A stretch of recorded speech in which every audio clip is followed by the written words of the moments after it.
Just picture this for a second, because it is so surreal. It almost feels like a hallucination. Probably. You are standing on the sun-baked tarmac of Izin Airport in Ankara, Turkey. Right in the middle of July. Exactly. And the geopolitical temperature in the region at this moment is just at an absolute boiling point. Sitting there on the concrete is the most recognizable aircraft on the planet. The massive, gleaming blue and white Boeing 747. Yeah, Air Force One. So the traveling press pool, several high-ranking cabinet secretaries, and this small army of aides, they've all boarded the plane. The doors are shut tight. And then the Secret Service issues this incredibly bizarre order. Out of nowhere. Right. They order that every single window blind in the press cabin must be pulled down immediately. Nobody's allowed to look outside. Which is terrifying if you're a reporter on that plane. Seriously. And while the press is literally trapped in the dark, on the exact opposite side of the plane, a completely unremarkable hydraulic airport catering truck pulls up. Yeah, the kind that used to load those, little foil-wrapped trays of airplane food. Yeah, exactly. Just pulls up to a secondary door.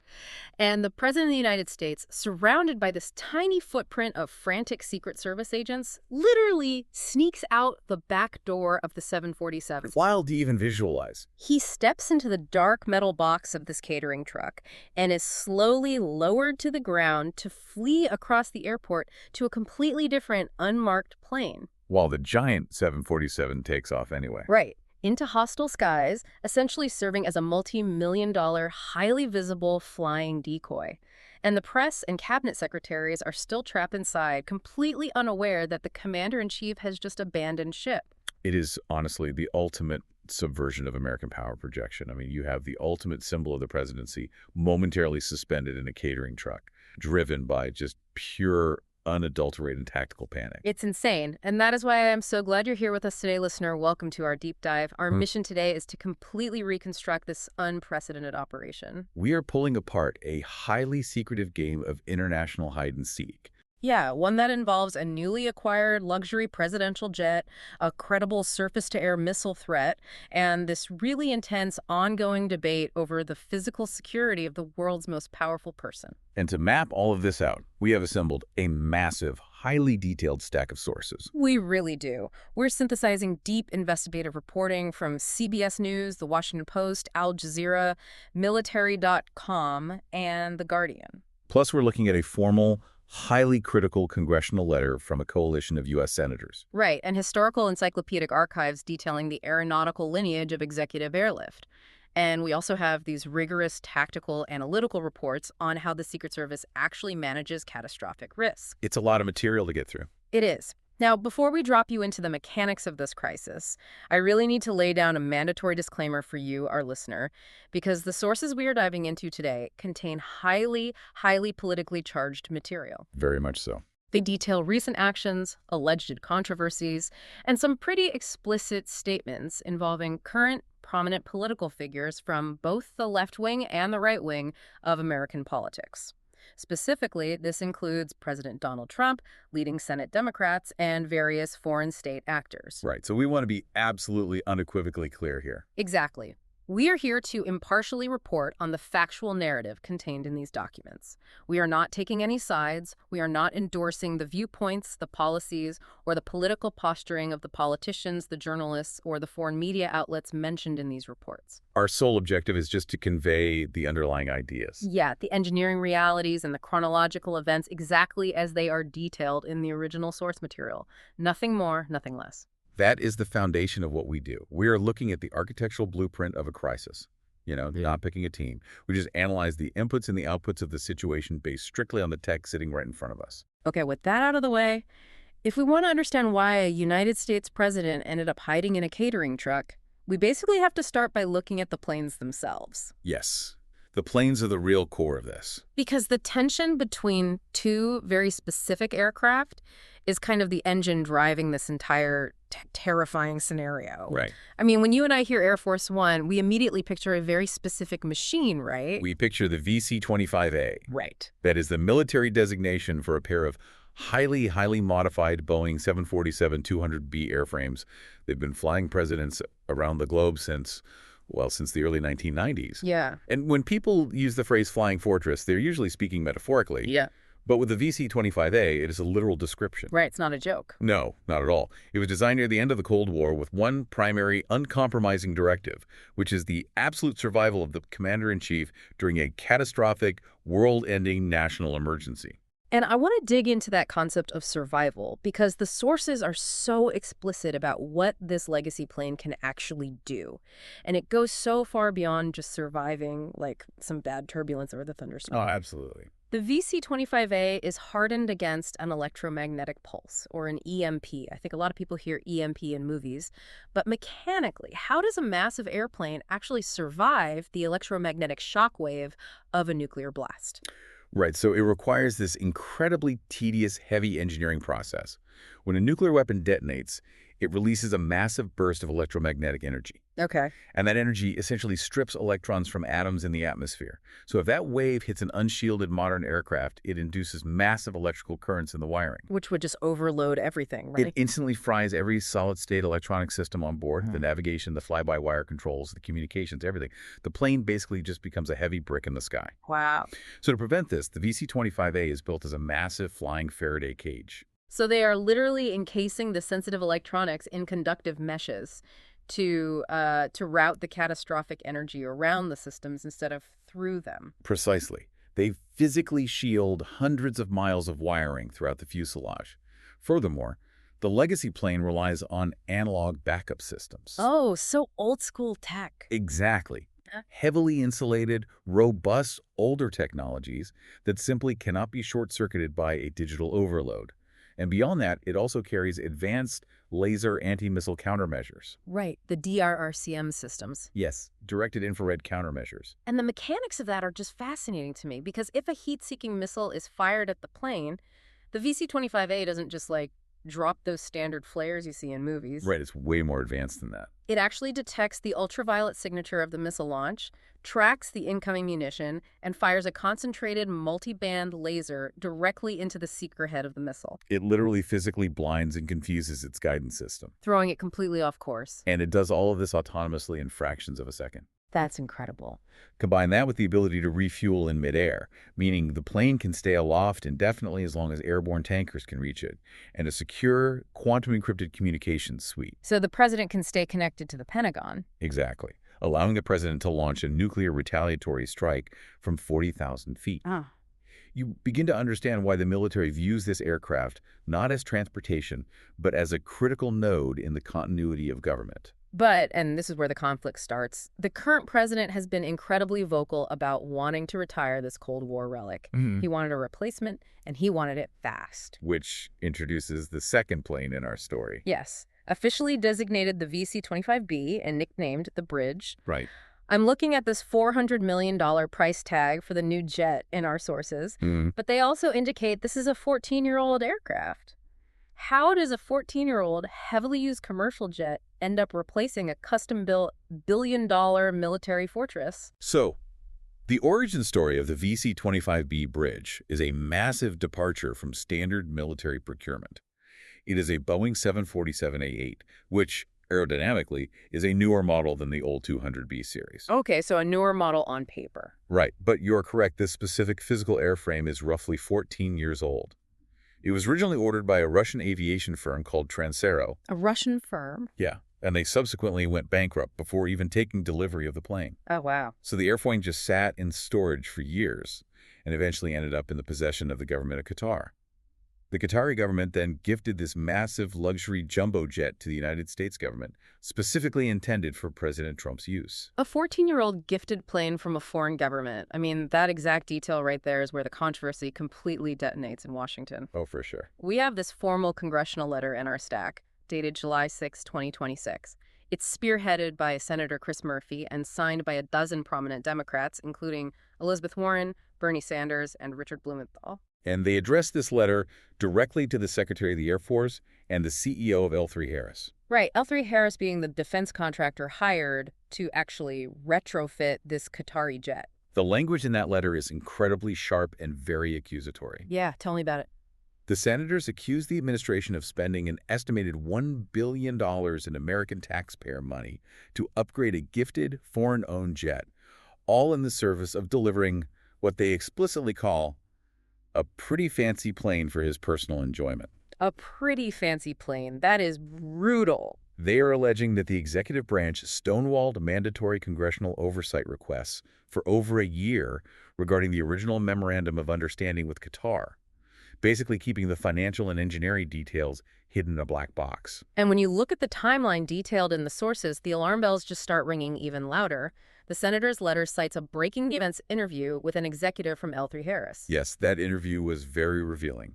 In that interview, the contractor flat out admitted that the company was operating under a brutally compressed, hard deadline of July 4, 2026. Right. This deadline supposedly came directly from the president because he wanted to unveil and fly the new jet during the Independence Day festivities. To meet this 10-month window, L3 Harris had to throw 400 employees at the plane, working 24 hours a day in rotating shifts. And from an aeronautical engineering standpoint, a 10-month window to build an Air Force One is virtually impossible without completely gutting the requirements. Because it normally takes, what, years? Exactly. National security officials and aviation experts like Jeremiah Gertler, who is a senior analyst at the Teal Group, they uniformly state that converting a commercial airframe into a survivable presidential command post takes years. Right. You have to strip the commercial plane down to its bare metal ribs, reinforce its structural integrity, and then meticulously build in those hundreds of miles of EMP-shielded wire we just discussed. You can't just slap a nice blue coat of paint on it and call it a bunker. No, you absolutely cannot. The letter even notes that because the deadline was so arbitrarily rushed, the Pentagon had to frantically shuffle money around. They reportedly raided leftover intercontinental ballistic missile funds just to cover L3 Harris's accelerated contract expenses. That financial shell game really highlights the sheer panic to get the plane airborne. And the critics argue that this rush resulted in a fundamentally compromised aircraft. Yeah, that's the scariest part. Andrew Hunter, a former high-ranking Air Force acquisition official, explicitly warned the New York Times that the hardest, most vital work remained uncertain. Right, specifically the advanced missile defenses and the exhaustive EMP shielding. He questioned whether they simply skipped the nuclear hardening just to meet that July 4th deadline. And Gertler, the aviation analyst, pointed out that if you just looked at public photographs of the new VC-25B bridge, it physically lacks the visible defensive blisters and missile detection arrays that are so prominently bolted onto the older legacy planes. Yeah, anyone can see they're missing. He also noted a much thinner array of communications antennas along the fuselage. Plus, a law enforcement official even leaked to CBS News that the new jet completely lacks the ability to refuel in midair. So you have a situation where the fundamental mission profile of the aircraft has been inverted. How do you mean? Well, the president himself publicly celebrated the new jet, right? Boasting about a level of luxury that nobody's ever seen before. Yeah. But the military doesn't care if the leather seats are hand-stitched. They care if the plane can survive a surface-to-air missile over a war zone. Right. The sources paint a picture of an ideological clash between an executive prioritizing a high-profile, luxurious symbol, a palace in the sky, and a military establishment that requires a rugged, uncompromising survival tool. It's like, okay, imagine someone giving you a gorgeous, multi-million-dollar luxury super yacht. But instead of putting it in dry dock for 5 years to systematically outfit it with battleship-grade armor plating, sonar, and torpedo tubes, you rush it into an active naval war zone after just 10 months because you really want to show off the mahogany decks at a boat show. That is essentially the exact accusation. And the terrifying part is, they actually had a massive, glaring red flag regarding the safety of this rush job just months before the crisis in Turkey. Indeed they did. We have to look at what happened in January of 2026. The Davos trip. Yes. The president was flying to Davos, Switzerland to attend the World Economic Forum. And he was flying on the newly commissioned VC-25B bridge. Okay. Shortly after takeoff from Joint Base Andrews in Maryland, the aircraft experienced what the White House press secretary later downplayed as a minor electrical issue. Minor electrical issue. Yeah. But flight tracking data tells a much more dramatic story, doesn't it? It absolutely does. Yeah. The data showed the massive 747 making an abrupt 180-degree turnout over the Atlantic Ocean, burning fuel to head straight back to the East Coast. A reporter who was in a traveling press pool noted that the lights inside the cabin actually went completely dead for a brief period. Just total darkness over the ocean. Yeah. They landed safely back at Andrews, but the president had to quickly transition to a backup aircraft, a much smaller C-32 jet, which is the military version of a Boeing 757, to continue the transatlantic trip. They eventually arrived in Switzerland 3 hours late. You have to understand that an aircraft designated as Air Force One does not simply turn around over the Atlantic for a flickering reading light. No, never. The threshold for aborting a presidential flight is incredibly high. Right. That incident served as a stark mechanical demonstration that the rushed 10-month integration of incredibly complex electrical, navigational, and communication systems was likely flawed. And if you are the Secret Service director, and you just watched the primary electrical bus fail on a routine blue sky flight to Switzerland, your confidence in the unverified, highly complex laser missile countermeasures working perfectly in an actual combat zone has to drop to absolute zero. It shatters the illusion of invulnerability. And that eroded confidence perfectly sets the stage for the absolute panic that gripped the security apparatus just a few months later. Because the president decided to fly this exact questionable Qatari jet into a geopolitical powder keg. Exactly. Which brings us to the tarmac at Izenboza Airport on July 8, 2026. Okay, let's break down the anatomy of this tactical ruse. Because pulling off a deception of this magnitude in a foreign country with hundreds of cameras watching is just a logistical nightmare. The president was in Ankara for the annual NATO summit. Regional tensions were redlining, but the immediate practical problem for the Secret Service was extraction. How do you get the principal out of the country alive? Right. The primary aircraft he arrived on was the underdefended VC-25B bridge. Fortunately, the backup aircraft, the older, fully hardened legacy VC-25A, had also flown to Turkey as a heavy support plane. So they literally have both the luxury yacht and the battleship sitting right there on the tarmac. Yes. And the Secret Service realizes they cannot put the president on the yacht. But they also can't just quietly move him because the global press corps tracks his every single footstep. So they have to craft a narrative. And that narrative begins with a highly public cover story. On social media. Correct. Right. The president takes to Truth Social and announces to the world that the beautiful, new VC-25B bridge is going to fly ahead to RAF Mildenhall in the United Kingdom. Okay, and what's his excuse for that? His stated justification is that he wants the U.S. troops stationed at the base to be among the first to tour the luxurious new plane. Okay, that's clever. He then explicitly states that he will fly the older legacy VC-25A to the UK for old time's sake. Wow. It is a brilliantly plausible piece of misdirection. It gives a patriotic, populist reason for moving the new plane out of the way while establishing his public intent to fly on the older, heavily armored plane. So the press buys it, the public buys it. And then the physical deception actually begins. Right. At the airport, in full view of the international media, the Turkish ground crews, and any foreign intelligence operatives watching through telephoto lenses, the president walks across the tarmac, he waves to the cameras, and climbs the forward air stairs to board the massive legacy VC-25A. So to the entire watching world, the asset is secured on the heavily defended plane. But the moment he crosses the threshold of that cabin door, completely out of sight of the cameras, the operational reality violently fractures from the public narrative. This is where things get really intense. The Secret Service immediately initiates a strict protocol for the traveling press corps, who are boarding the rear of that same aircraft. Agents order every single reporter to pull down the window shades, citing vague, unspecified security procedures for departure. I just try to imagine being a reporter on that plane. It's like being on a submarine rigging for silent running. You are sealing yourself in a metal tube, completely cutting off your sensory awareness of the outside world, and you just have to trust the authorities. It's very disorienting. And the reason they needed the press blinded is because of what was happening on the starboard side of the aircraft. Exactly. The press boards from the port side. On the starboard side, facing away from the cameras and the blinded press windows, a standard airport catering truck approaches the aircraft. And we're clear, this is not a specialized armored tactical vehicle, right? No, not at all. This is the hydraulic scissor lift truck used to load beverage carts and lukewarm meals. It pulls up to a service door, and in a moment that truly degrades the majesty of the office, the President of the United States, along with a tiny, essential fraction of his inner circle, Who exactly was with him? specifically aides Natalie Harp, Walt Nauta, and Dan Scavino, as well as Defense Secretary Pete Hegseth.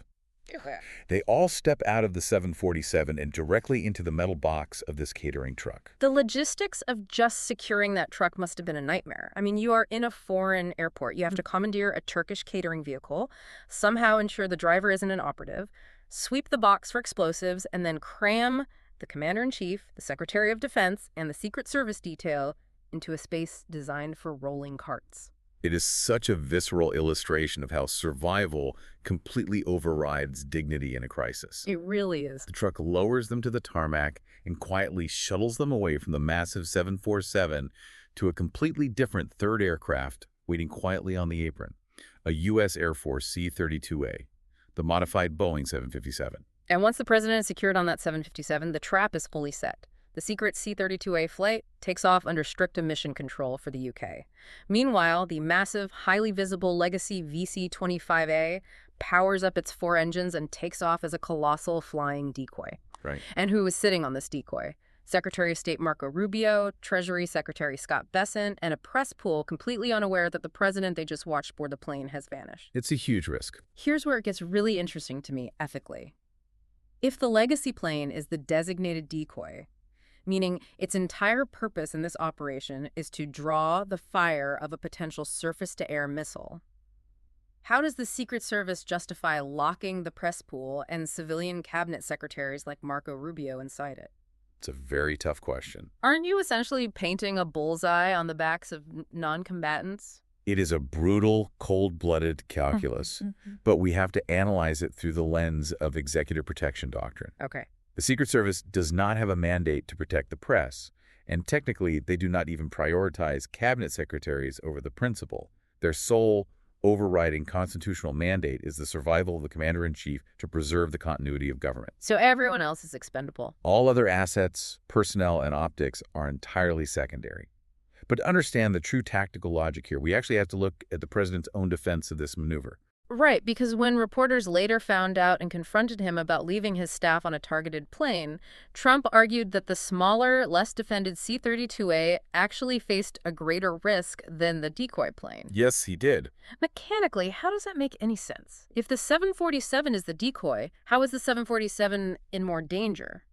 His argument relies entirely on the psychology and targeting capabilities of the attacker. The adversary is not trying to shoot down an airplane, right? They are trying to assassinate the president. Oh, I see. If the hostile actors somehow detected the catering truck swap, if an operative on the ground saw through the ruse and realized the president was actually on the 747, they would instantly redirect their targeting systems away from the 747 and onto the C-32A. And the C-32A, while it does have some defenses, does not possess the massive, layered, billion-dollar laser arrays and EMP shielding of the legacy 747. Precisely. The 747 is exponentially more vulnerable to a missile strike. Therefore, the Secret Service utilizes misdirection as the primary armor for the vulnerable 747. They need the enemy to aggressively focus on the 747. And they leave the press and the cabinet secretaries on board because a sudden mass evacuation of VIPs would instantly signal to any observers that the president was no longer on board. Right, ruining the decoy effect entirely. And if the 747 actually was engaged by a missile, the Secret Service was betting that its robust Cold War-era countermeasures could defeat the weapon and save everyone on board. That completely flips the conventional wisdom on its head. The logic is hide the president on the quiet, vulnerable plane and pray the illusion holds while using the giant, heavily armored plane to confidently absorb the attack if the enemy actually pulls the trigger. It's a massive gamble, but it worked. Both flights eventually made it to RAF Mildenhall in the UK. And in a final stroke of operational theater, the president secretly reboards the legacy VC-25A on the ground in the UK before the press is allowed to disembark, walking out in front of the cameras as if he had been there the whole time. It is flawless tactical execution. The prestige of the magic trick held perfectly. But you don't execute a magic trick of that magnitude, severely disrupting Allied officials and risking the press, unless the alternative is catastrophic. Right. We have to look at the intelligence that forced their hand. Yes, let's pull back the curtain on the threat landscape in Ankara, because you can't justify sneaking the commander-in-chief out the back door unless there's something terrifying waiting out the front door. What exactly were they looking at? To contextualize the intelligence, we must look at the macro-geopolitical environment in July 2026. Okay, set the scene. The sources indicate that the Middle East was effectively in a state of undeclared war. A previously negotiated fragile ceasefire with Iran had entirely collapsed. Things are really falling apart. Exactly. Iranian proxy forces had resumed aggressive, kinetic attacks on merchant shipping and Allied assets in the region. In direct response, the U.S. military had been executing a series of intense, sustained retaliatory airstrikes against Iranian infrastructure. So the U.S. and Iran are trading heavy blows, and tensions are at a fever pitch. And right in the middle of this chaos, the intelligence community's listening posts light up. Yes. The sources detail a terrifying convergence of signals intelligence. The National Security Agency, the CIA, and Turkey's MIT, their national intelligence organization, all intercepted a stream of highly critical, localized communications. And the intercepts did not just suggest a vague threat. They outlined a highly specific, credible, and imminent plot by Iranian state actors and their allied proxy forces. What were they planning? The chatter indicated a plan to position a team on the ground near the flight paths of Istanbul Airport, armed with surface-to-air missiles, intending to shoot down the presidential jet as it departed Turkish airspace. Oh, Lord. Furthermore, the Washington Post reported that Israel's intelligence agency, the Mossad, had independently corroborated this specific chatter and shared granular details of the assassination plot with the CIA. Now, I want to talk about the physical weapons we're dealing with here, because the reports mention the distinct possibility of an Iranian-backed ground team armed with man-pads or man-portable air defense systems. Why are those specific weapons so terrifying to an aircraft taking off? Well, a man-pads is essentially a shoulder-fired missile, like an American Stinger or a Russian Igla. They're relatively lightweight, easy to smuggle across borders in the trunk of a car, and incredibly lethal. And how do they target the plane? They generally utilize infrared seeker heads, meaning they track the massive heat signature generated by jet engines. Which is huge on a Yeah. 747. Exactly. An aircraft is at its absolute most vulnerable during takeoff and initial climb. A heavy 747 is moving relatively slowly, its engines are burning at maximum thrust, creating a massive heat bloom, and it lacks the altitude or speed to perform evasive maneuvers. So it's basically a sitting duck. Right. If a ground team is positioned a few miles from the runway, they have a clear, unmissable shot at a slow, hot target. But evaluating this kind of intercepted chatter in real time has to be agonizing. The sources specifically note that the CIA initially assigned low confidence to the intelligence. Yes, that's an important detail. If the intelligence community has low confidence in the plot, why authorize such a massive, disruptive, and humiliating catering truck stunt? That is a crucial distinction to make. In the nomenclature of intelligence analysis, low confidence does not mean the threat is fake or easily dismissible. Okay, what does it mean then? It simply means that the intelligence agencies have not been able to independently verify every single node of the plot through multiple diverse, airtight sources. Perhaps they have a wiretap, but they don't have a human source on the ground confirming the physical presence of the missile. Oh, I get it. However, risk assessment is an equation that multiplies the probability of an event by the consequence of that event. Right, so even if the probability is deemed low because the intelligence is unverified, the consequence, the decapitation of the United States government and the deaths of everyone on board, is literally apocalyptic. Exactly. And the presence of the new, highly questionable VC-25B bridge completely shattered the Secret Service's risk matrix. Because it wasn't a proven bunker. Right. If the president had simply traveled to Ankara on the old, proven VC-25A, they might have reviewed the low-confidence intelligence, trusted their laser countermeasures and EMP shielding, and flown out normally. But because they were relying on a new, rushed, 14-year-old airframe with unverified defenses, they could not afford to test the intelligence. Exactly. The compromised plane forced them to adopt asymmetric tactics. The president himself was surprisingly candid about this grim reality. During a gaggle with reporters later on the flight back to Washington, after the ruse was completely over, he was asked directly about the credible threats from Iran. And his response was very stark. His response strips away all the political polish. He looked at the reporters and said, "I have a threat all the time. I'm number one on their list, but if I go, you go." It is a deeply chilling quote. It perfectly encapsulates the shared, involuntary vulnerability of everyone trapped within the executive orbit. The president, the press, the aides, they are all tethered to the same terrifying risk matrix. It also highlights the agonizing pressure the Secret Service operates under daily, where one single mistake alters the course of global history. Absolutely. But the reality of keeping a secret of this magnitude, involving hundreds of people, international intelligence agencies, foreign airport ground crews, military pilots, and a captive press corps, is that it is mathematically impossible. Well, there was no way it wasn't going to leak. And when the truth inevitably leaked out to the public about a month later, The explosion of outrage was immediate, and the fallout was incredibly destructive. The domestic friction was instantaneous and severe. Once the Washington Post and other outlets broke the detailed story of the Ankara ruse in August, Capitol Hill just erupted. I can imagine. Lawmakers were furious not just about the risk, but about the total lack of transparency. Senate Minority Leader Chuck Schumer released a biting public statement condemning the administration. What did he say? He argued that keeping Congress in the dark while risking American civilian lives, specifically referring to the journalists and cabinet secretaries left on the decoy flight, to support what he characterized as an unnecessary and reckless war with Iran, was fundamentally unacceptable. And Senator Richard Blumenthal, who was one of the signatories on that initial letter questioning the $1 billion plane retrofit, was equally apoplectic. He called the entire catering truck incident unprecedented, surreal, and downright scary. You have lawmakers incredibly angry that the executive branch is running highly classified life-or-death shell games without basic congressional oversight. But the administration didn't just sit there and absorb the criticism. They aggressively and controversially went on the offensive to plug the leaks, leading to a massive clash over the First Amendment. The measures the administration took to protect the secrets of the new plane's defenses, or lack thereof, were legally extreme. Very extreme. The Justice Department, seeking to find out who was leaking the details of the VC-25B's vulnerabilities, actually issued grand jury subpoenas to 4 prominent New York Times reporters. Right.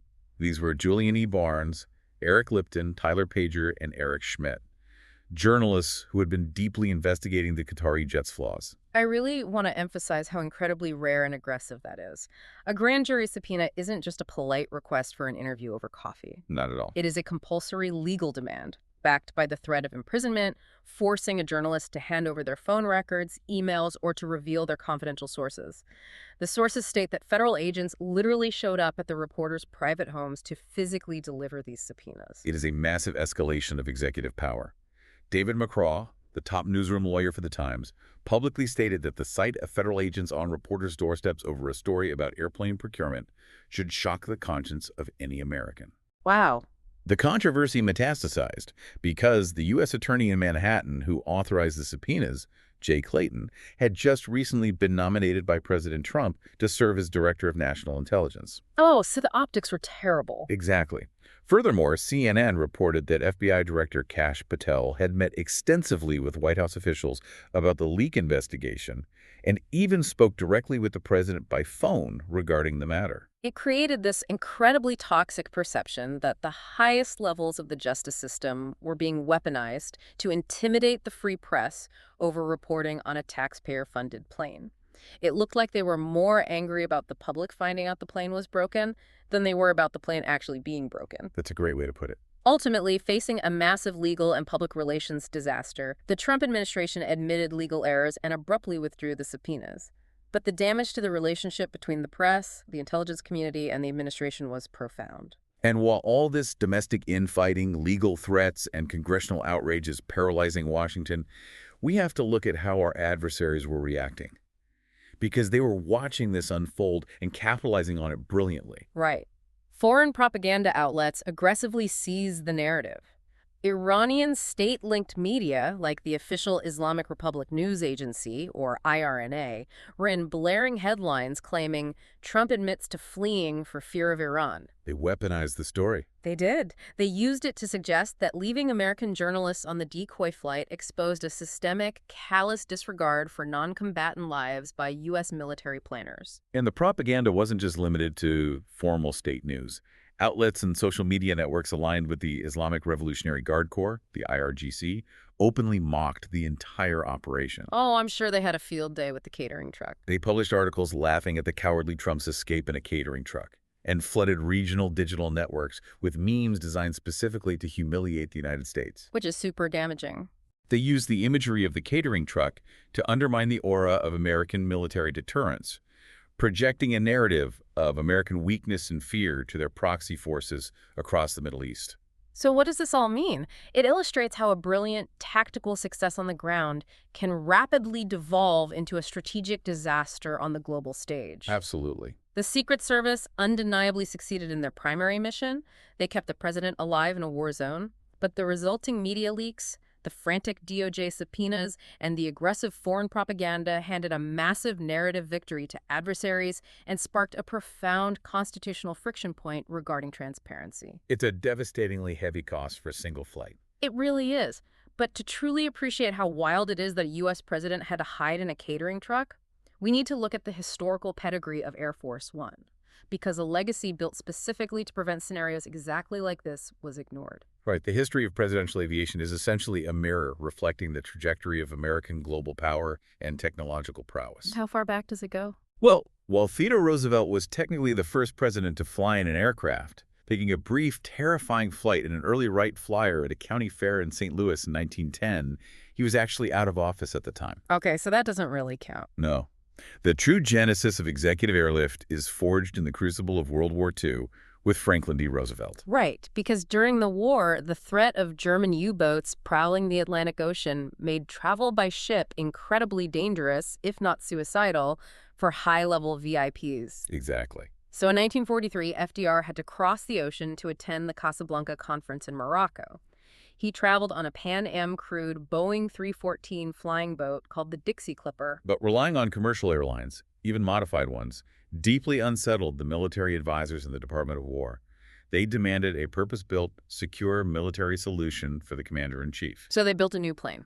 The Army Air Forces initially attempted to convert a C-87A bomber for the president, but the Secret Service reviewed the aircraft's abysmal safety record and flatly refused to let FDR anywhere near it. They recognized early on that the plane must bend to the security requirements of the president, not the other way around. So they pivot to the Douglas C-54 Skymaster. This becomes the very first purpose-built presidential aircraft, which they nicknamed the Sacred Cow. And the engineering modifications they made for FDR are really fascinating. It wasn't just about luxury, it was about functionality. Because of his mobility issues, right? Right, because FDR was paralyzed from the waist down, they installed a retractable, battery-powered elevator into the belly of the plane so he could board securely in his wheelchair without being hoisted up the stairs in public view. Wow, that's amazing. That philosophy of integrating specialized, uncompromising security features continued through the Truman administration with his modified C-118 liftmaster called the Independence. But the modern aura of Air Force One, the name and the legend, truly solidifies during the presidency of Dwight D. Eisenhower. Eisenhower had these beautiful, sleek Lockheed constellations. He named them Columbine II and Columbine III after the state flower of Colorado, which was his wife Mamie's adopted home state. Yes. And it was during his administration that a seemingly mundane airspace incident fundamentally changed the trajectory of presidential flight. Right. In 1953, Eisenhower was flying aboard Columbine II over Richmond, Virginia. At the time, the military call sign for the presidential flight was simply the plane's tail number, Air Force 8610. Okay, a standard call sign. Suddenly, air traffic controllers realized with horror that they had a commercial Eastern Airlines flight in the exact same airspace, using the exact same flight number, 8610. It's just a total random coincidence, but an incredibly dangerous one. You have two planes, one carrying the president, and air traffic control can't easily distinguish them on the radio. Exactly. To avoid any future confusion that could result in a catastrophic mid-air collision, the president's pilot, William G. Draper, suggested creating a unique, universally standardized call sign that would immediately identify any Air Force aircraft carrying the president. And thus, the legendary moniker Air Force One was born. There it is. It's such a powerful, resonant name. And then we enter the jet age. John F. Kennedy takes office, and he transitions the presidency to the Boeing 707s. This is where the aesthetic of Air Force One becomes a global icon. He really does. Kennedy and First Lady Jacqueline Kennedy bring in the famous French-born industrial designer Raymond Loewy to completely redesign the look of the plane. Loewy reviewed the previous presidential planes, which often featured these bright, garish orange noses designed for military visibility, and he thought they looked far too militaristic and intimidating for a Democratic leader. He wanted a different vibe. He wanted the plane to project calm, sophisticated power. So he designed the now legendary luminous ultramarine blue, white, and gold livery. He added the presidential seal near the nose and the elegant Caslon typeface reading United States of America along the fuselage. If we connect this to the bigger picture, I look at this historical trajectory from FDR's sacred cow with its hidden elevator to Eisenhower's airspace deconfliction to JFK's ultramarine design and to the massive nuclear-hardened 747s of the 1990s. Yeah. And the through line is always an intricate, careful dance between combining the immense, awe-inspiring dignity at the office with absolute, uncompromising security and survivability. The bunker always came first. Precisely. The controversy over the Qatari VC-25B bridge represents a stark, glaring historical anomaly. It was a moment where the focus briefly but disastrously shifted. To aesthetics. The administration prioritized aesthetics, speed, and cost-cutting, achieving a level of luxury that nobody's ever seen before to meet an arbitrary July 4th deadline over the rigorous, tedious, years-long military hardening process required to build a flying fortress. And that aesthetic rush, that desire for a pretty yacht instead of a battleship, ultimately led directly to the profound vulnerabilities exposed in Ankara. Because the plane wasn't a proven bunker, because the electrical systems glitched in Davos, the president was forced into a catering truck when the intelligence lit up. It is a profound, unforgiving lesson in the realities of executive protection. You cannot bluff a heat-seeking surface-to-air missile with a nice paint job and a luxury interior. You really can't. And that brings us to the end of our deep dive today.